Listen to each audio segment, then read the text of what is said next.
Mga kabayan, matapos mag-anunsyo ang Iran na tutulungan at papayagan ang mga barko ng Pilipinas na dumaan sa Strait of Hormuz para malayang makapaglabas-masok ang mga ito at makapagpasok ng mga produktong petrolyo sa bansa, tila magandang balita ito para sa mga Pilipino na patuloy na nakakaranas ng krisis.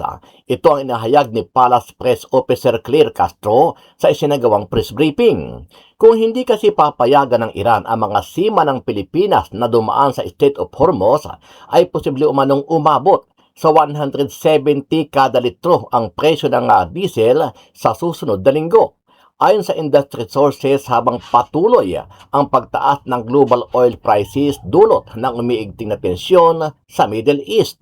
Batay sa ulat, maaaring madagdagan pa ng 17 hanggang 19 pesos kada litro ang diesel simula April 7 hanggang habang ang gasolina naman ay inaasahang tataas din ng 3 piso hanggang 5 piso kada litro. Sa gitna ng pagtaas ng presyo, nagpatupad na rin ang Department of Energy o DOE ng mas mahigpit na hakbang laban sa fuel hoarding, kabilang ang posibleng limitasyon sa pagbili ng gasolina upang maiwasan ang panic buying at artificial shortage. Ano ang masasabi mo dito, kabayan? Sama-sama nating panuorin ang buong video at pakicomment nyo po ang inyong mga reaksyon at sariling opinyon. Yusek, isang isa na lang, habol lang tungkol doon sa, sa Iran. Gaano po kaganda ang relasyon ng Pilipinas sa ng Iran? Sa akin pong pagkakaalam at sinabi po rin naman ni Secretary Tez Lazaro, maganda naman po ang relasyon natin sa bansang Iran. Salamat po, Yusek. Salamat po. Maricel Halili, TV5. Good morning, Yusek. Yusek, peso has reached another record low. What does it mean for the country? Hindi po natin nais na ganito, hindi po ninais ng Pangulo na magkaroon ng gulo sa Middle East. Ito po ay talagang nagiging epekto at ang paghina po ng peso kontra dolyar ay bunsod na rin po ng geopolitical tension na nangyayari po sa Middle East. So, talaga pong ito ang maaaring kahihinatnan hanggat hindi po napipigil ang tensyon o ang sigalot sa Middle East. Pero how concerning is this, Yusek? Considering na I think this is the 7th time na bumaba siya ng husto within the month. Yes, dahil nga po sa nangyayaring sigalot sa Middle East at ang alam po natin ang ginagawa ng Pangulo at ng administrasyon na ito upang maibsan po ang impact ng epekto nitong sigalot sa Middle East. At gagawin po ang lahat para po maayos ang lahat na nangyayari, pati po ang pagtulong sa ating mga kababayan. Ivy Reyes, Bilyonaryo. Hi, Yusa. Good morning. DTI said no price increase is expected until April 16, but after that period, is it safe to say na we're expecting price increase for basic commodities by then? Nakausap po natin kahapon si Secretary Chris Roque at nag-report po siya sa Pangulo sa Uplift at sinabi po niya na meron nga po tayong listahan dito ng mga produkto. Ibibigay ko po sa inyo, hindi ko po alam kung kayo may kopya na, pero ibibigay ko po sa inyo ang kopya na ito kung saan po nangako po ang mga manufacturers na hindi nga po magkakaroon ng price increase hanggang April 16, 2026. Pero nangako rin po sa Secretary Chris Roque na weekly ay magmamonitor po sila at sa aking pagkakaalam, balak po niyang makipag-meeting muli ngayon sa mga manufacturers para po hindi tumaas ang presyo. Pero sabi nga natin, may mga pagkakataon po talaga na hindi natin kakayaning pigilan dahil sa nangyayaring sigalot sa Middle East. Pero lahat po ng pwedeng gawin ng ahensya ng gobyerno ay gagawin po para po hindi maging mahirap na pasanin ito sa ating mga kababayan. Assuming magtaas po talaga ng presyo after April 16, bukod po sa pakikipag-meeting ng DTI, ano po yung contingency measures ng gobyerno? Okay, sa ngayon po, ayaw na po natin sabihin na magtataas sila. So, doon muna po tayo sa walang price increase at after a week, saka po natin tanungin ang DTI para po sa mas detalyadong programa para dito. Bilang tugon sa uplift, kasalukuyan nakikipag-ugnayan na ang DOLE sa DOTR, DSWD, DILG at iba't ibang lokal na pamahalaan para sa implementasyon ng targeted emergency employment at livelihood interventions. Nakikipag-ugnayan na rin ang ahensya sa DMW at OWA tungkol sa pagkakakilanlan ng mga OFW na nakauwi mula sa kaguluhan sa Middle East. Ito'y para mabigyan sila ng trabaho dito sa Pilipinas sa tulong ng TESDA.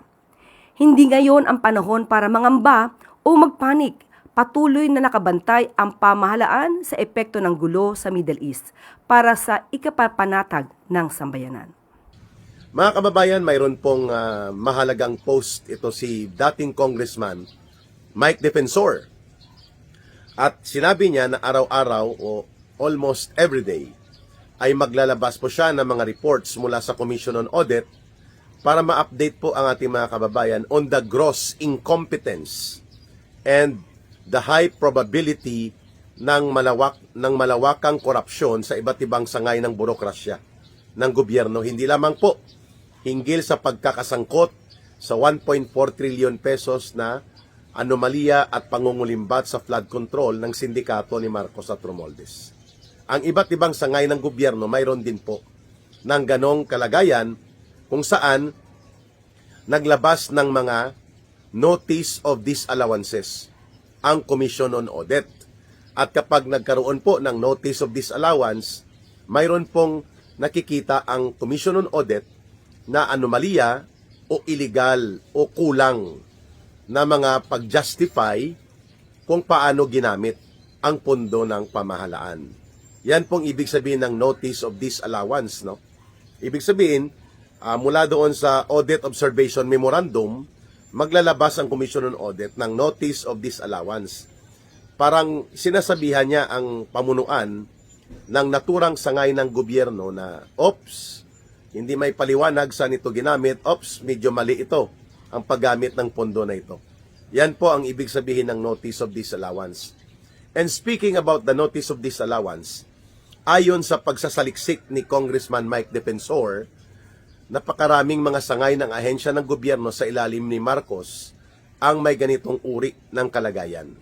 Isa po dito na mayroong mga notorious na pagkakasangkot sa notice of disallowances, meaning kine-question ng COA paano ginamit at nirelease ang mga pondo, itong Department of Agriculture. Wow! At mayroon po itong 8 billion pesos na notice of disallowance.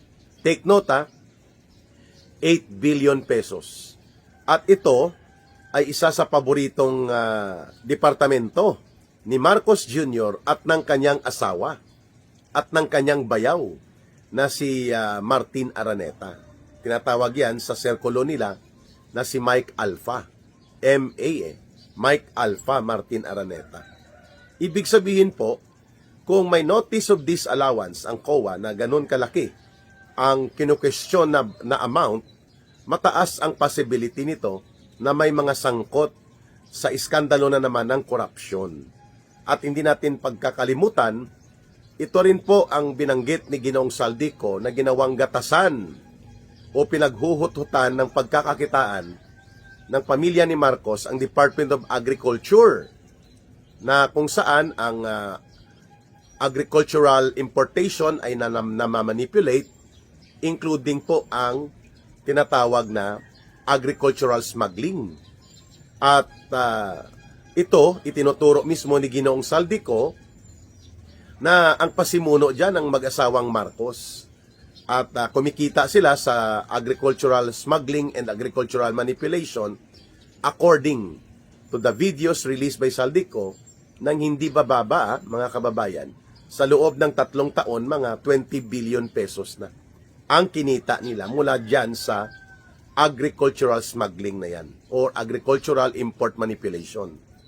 Ngayon, ito na naman, 8 billion pesos. Wala pa tayong nakikitang detalye ano itong 8 billion pesos. Ito ba ay mga farm-to-pocket roads?